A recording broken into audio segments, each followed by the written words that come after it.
नमस्कार, यूपी तक के मॉर्निंग शो सुर्खियां में आपका स्वागत है। इस पहले बुलेटिन में हम बताते हैं वो खबरें जो होती हैं अखबारों की सुर्खियां, जिनका होता है आपसे सरोकार। तो शुरुआत उस एफआईआर से जो फर्जीवाड़े पर एलडीए के अफसरों पर लिखी गई। साल 2001 यानी 24 साल पहले लखनऊ के तमाम इलाके, जो पौष इलाके कहे जाते हैं, गोमती नगर के विक्रांत खंड, विशाल खंड, विभव खंड, इन तमाम खंडों में जो प्लॉट आवंटन के बाद रजिस्ट्री करवाई गई, फर्जी दस्तावेजों के आधार पर रजिस्ट्रियां कराई गई, उस मामले में अब जाकर एफआईआर हुई है। 24 साल बाद एफआईआर हुई है लखनऊ के वजीरगंज थाने में। सबसे अहम बात कि 23 लोगों पर यह नामजद एफआईआर हुई है, जिसमें 7 एलडीए के तत्कालीन अधिकारी हैं, जिसमें संपत्ति अधिकारी, सेक्शन ऑफिसर शामिल हैं। अब हम जल्दी से बता देते हैं कि यह घोटाला हुआ तो कैसे। साल 2001 में उत्तर प्रदेश सरकार ने गोमती नगर इलाके में तमाम भूखंड निकाले थे। करीब 1 लाख स्क्वायर फीट के आसपास इन भूखंडों की लंबाई चौड़ाई थी। और सबसे बड़ी बात कि ये 7 भूखंड करीब 20 करोड़ से अधिक की कीमत के थे। एलडीए ने आवंटन किसी और को किया, लेकिन फर्जी दस्तावेजों के सहारे रजिस्ट्री किसी दूसरे को कर दी गई। यानी एलडीए का आवंटन लेकर जो असली मालिक था वो घूमता रहा, लेकिन घोटालेबाजों ने फर्जी दस्तावेजों के सहारे किसी और को उसकी रजिस्ट्री कर दी। और यह घोटाला एलडीए के इंटरनल जांच में सामने आया, जिसके बाद वजीरगंज थाने में यह एफआईआर दर्ज हुई है। इससे पहले भी एलडीए के कहा जाए कि कल अधिकारी, बीजेपी की महिला आयोग की अध्यक्ष, बीजेपी की नेता अपर्णा यादव की मां अम्बी बिष्ट पर भी एफआईआर हुई थी। ये दूसरा घोटाला है।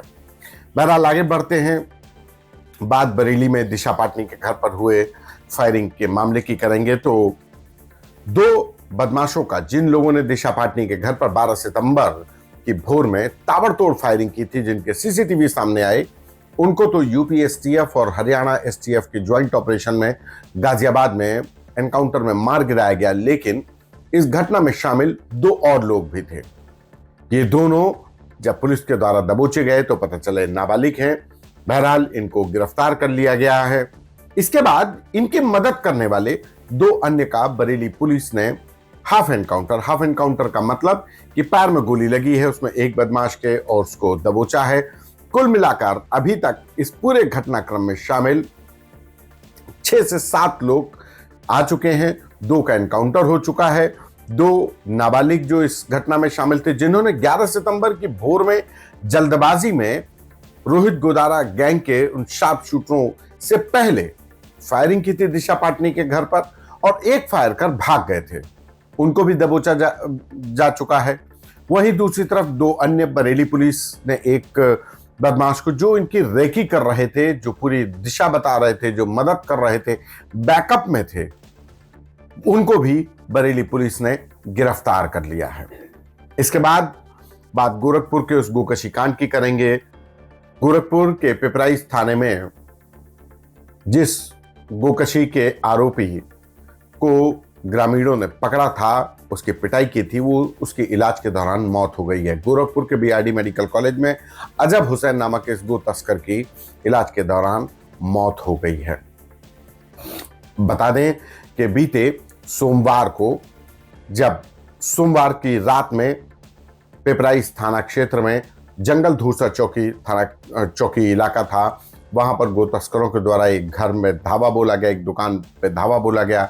एक 19 साल का नौजवान जब उसके पीछे जाता है, अपनी जान बचाकर भागता है, तो ये गो तस्करों के द्वारा उसकी बेरहमी से हत्या कर दी जाती है। इन गो तस्करों में शामिल एक अजब हुसैन को गांव वाले पकड़ लेते हैं, उसकी पिटाई करते हैं। पुलिस पहुंचती है, उसको अपने कब्जे में लेकर गंभीर हालत में बीआरडी मेडिकल कॉलेज में भर्ती कराया जाता है, जहां उसकी इलाज के दौरान मौत हो गई है। और अब बात उत्तर प्रदेश के मुख्यमंत्री योगी आदित्यनाथ की उस समीक्षा बैठक की, जिसमें उन्होंने तमाम अफसरों को फटकार लगाई। मुख्यमंत्री योगी आदित्यनाथ ने शुक्रवार शाम उत्तर प्रदेश के सभी जिलों के डीएम, कमिश्नर, एसपी, आईजी, एडीजीज के साथ बैठक की, वीडियो कॉन्फ्रेंसिंग के जरिए बैठक की। मुद्दा था आगामी त्योहारों के सीजन में कैसे सुरक्षा व्यवस्था रखी जाए, साफ सफाई रखी जाए, क्योंकि सोमवार से नवरात्रि शुरू होंगे और शारदीय नवरात्र के बाद एक तरीके से त्योहार शुरू हो जाएंगे। पहले शारदीय नवरात्र, फिर दशहरा, फिर दिवाली, तो ये और उसके बाद छठ पूजा, ये तमाम लगातार त्योहार रहेंगे। तो ऐसे में प्रशासन को कैसे मुस्तैद रहना है, बाजारों से लेकर गलियों में तक सुरक्षा रखनी है, ये तमाम बातों को लेकर मुख्यमंत्री योगी आदित्यनाथ अफसरों के साथ बैठक कर रहे थे। लेकिन इस बैठक के दौरान मुख्यमंत्री कई बार नाराज हो गए। नाराज होने की उनकी अपनी वजह थी तमाम जिलों में हो रही घटनाएं। गोरखपुर में हालिया में हुई गोकशी की घटना हो, जिस पर वो नाराज थे कि गोकशी की घटनाएं 7-8 साल बाद भी रुक क्यों नहीं पा रही हैं, और ये लोग सक्रिय हैं तो कैसे सक्रिय हैं। कुशीनगर एसपी संतोष मिश्रा को इसीलिए हटाया गया।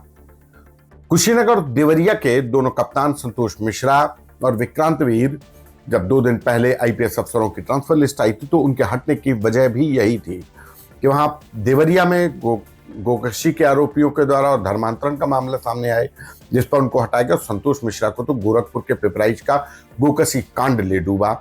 संतोष मिश्रा, हालांकि उन्होंने उसके बाद इस घटना में शामिल मुख्य आरोपी रहीम का को एनकाउंटर के बाद दबोचा था।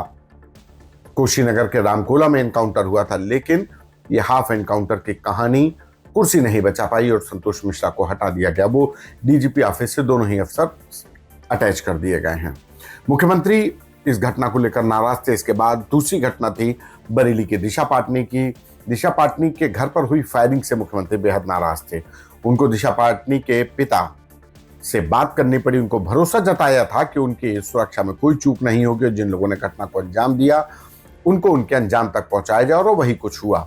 यूपीएसटीएफ ने एनकाउंटर में मार गिराया। लेकिन मुख्यमंत्री दिशा पाटनी के घर पर हुई इस घटना से भी नाराज दिखे। उन्होंने बरेली के एसएसपी, आईजी और एडीजी से भी नाराजगी जताई कि सतर्क रहना चाहिए था। कैसा इंटेलिजेंसिया है, सतर्क रहते तो शायद ये घटना नहीं होती, और ये कैसे यहाँ दिल्ली होते हुए, ये रामपुर होते हुए यहाँ घटना को कारित कर दिया। 10 सितंबर को रुकते हैं और घटना 12 सितंबर को करने के बाद फरार हो जाते हैं, भनक तक नहीं लगती। उसके बाद सबसे ज्यादा अगर नाराजगी थी तो वो थी वाराणसी जोन को लेकर। वाराणसी जोन के अफसरों से लगातार मुख्यमंत्री नाराज हैं। उनका कहना है कि वाराणसी में लगातार जोन में घटनाएं हो रही हैं, अफसर लापरवाही पर लापरवाही बरतते जा रहे हैं। गाजीपुर में दिव्यांग बीजेपी कार्यकर्ता की थाने के अंदर पिटाई के मामले से उत्तर प्रदेश सरकार कटघरे में खड़ी हुई।